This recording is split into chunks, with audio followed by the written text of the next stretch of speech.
pasahon na hindi ko gumasa Diyos. Dito na kami memorize For ana. God so loved the world that He gave His only Son, that whoever Believe. believes in Him should have no perish but have an everlasting life.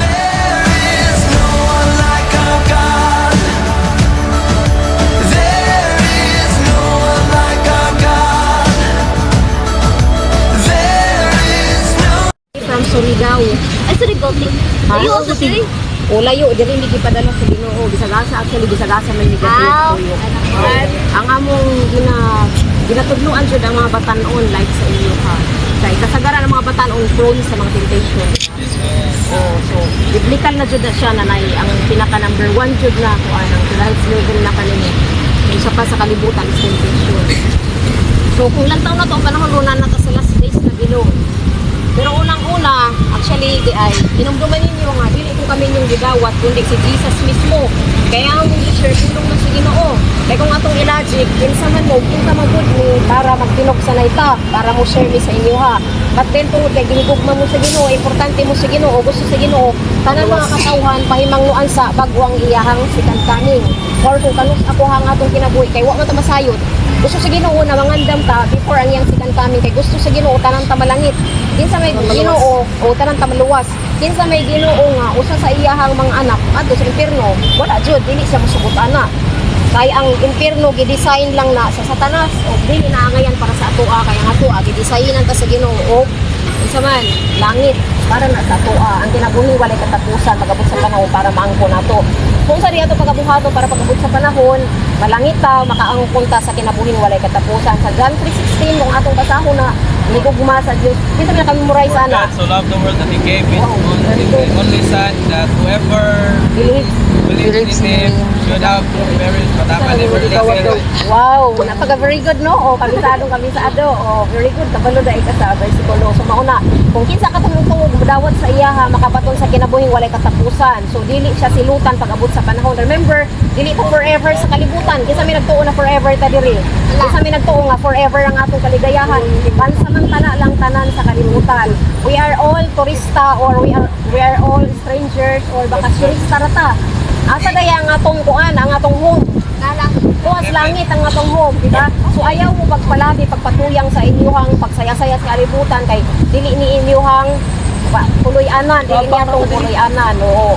So, ihulman ra nato ning kalibutan, magabot sa panahon, mabanis ra ning tanan sa kalibutan kung unsa to makita. So what is important is andam ta sa iyang sikan kaming. So unsa ito pagabuhaton una, atong tuuhan o atong dawaton si Ginoong Hesus na may atong Ginoo ug atong personal nga magluwas. Another thing nato pagabuhaton sa 4:17 of Matthew, Jesus mismo nag-ingon hinulsoli ug biyain ninyo yung mga sala. Ang tanong ko kisay walay sala sa tuwa? Wala jud no. Puro jud ta makakasala, even ang pari. Kasala ba na wala? Sa part na sa tuwa kay tao ra pa. Ngano man, ang Satanas siya maghulog diri. Kung nang the moment na hindi siya gusto na magbago, sige po kating talon sa kaaway. Diba? Uy, gusto na daw magbago ulit si Kuan, kaya nangayog pa sa ilo. Ato dito, tintala dito ha. O, kunya, tintalo na po kadali diri. O, nayin na sumahagad sa imo ha. O, tuwing ko na. Pero, the moment na makasala ka, kung sa inyo sa Ginoo, gihatagan patag chance, ana si Ginoo Hesus na, ginahanglan atong isugit. Pagrepenta, through sa atong pagsugit sa itong mga sala, ang ginuanda mo pasaylo sa ato kay di maka-perfect, mga isod ang pasaylo. Paubos na sa ito kagalingon, i-admit na to or i-accept na Lord, nakasala ko, pasaylo ato na kong Ginoo. Without acceptance, without repentance, ayaw pag-expect na makaadto tag langit. O, kay kinahanglan man jud na maghinulsulta sa atong mga sala. Kung sa imo mga sala, ayaw pag-itolerate na, huwag mo sala. Ang Ginoo nasayod man sa ato Kung nagikinahanglan na to ro na ana si Jesus pag-ampo mo aron di mo madaog sa kanulay. Tungod kay ang kaaway na sa kalibutan pa sige panintal ginahanglan di ay mo ampo ta. Ginahanglan day kung layo inyong relasyon padulin na ninyo, di ba? Kay para ra na sa inyo ha kamo ray makapilipin.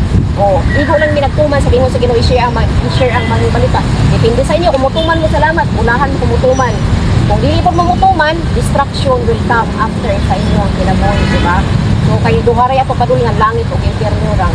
So paningkamutin ninyo pag-abot sa panahon maluwas mo. So paningkamutin ninyo kay ang ina ang kaluwasan individual. Inyong pamilya di na makaluwas sa inyo ha. At least lang kung mga bata patang gagmay o kay luwas pa man na. Kaya dito mo sa kabalo what is right and wrong. Whereas kita, maglantaw kayo sa cellphone na, kung sa magpuning cellphone ro, kaya alaw na po na yung mga kiss-kiss, o kung na lang, o, oye, makitoy-kitoy po na yun ng itong lawas, nga na, makitaw raman ta. O, diba, di man na makalikayan, kahit tao raman ta. But what is important sa kung naapay chance na gihatag sa Ginoo sa ato ang kinabuhi. Mismo si Jesus nag-ingon sa drawing na, pangduol na mo sa ako kanang na with a humble heart, pamalik na mo sa ako o kinahanglan maghinulsol ta heartily kaya ginuan ta mo pasaylo sa atong kinabuhi. Diba? Kay kita man ta nang gusto maato sa langit. So, tungod kay kaluwasan individual natin pagkabuhaton short prayer. This is the prayer of acceptance na kung saan the moment tayo dawaton tuungan sa Ginoong Hesus by means of this prayer according to Revelation 20 ana siya diha na isulat sa libro sa kinabuhi ang atong pangalan. So in short natay libro sa kinabuhi the moment na judgment day na pangitaon kung wala ang imong pangalan dito ibig sabihin wala ka kaandam. So, karon pa lang mangandam na takay. Ang Ginoo sama sa kawatan nga mobalik, wala nakasayod kung kanus ani mahitabo. What is important is andam. So, okay lang kung dawaton ninyo through prayer.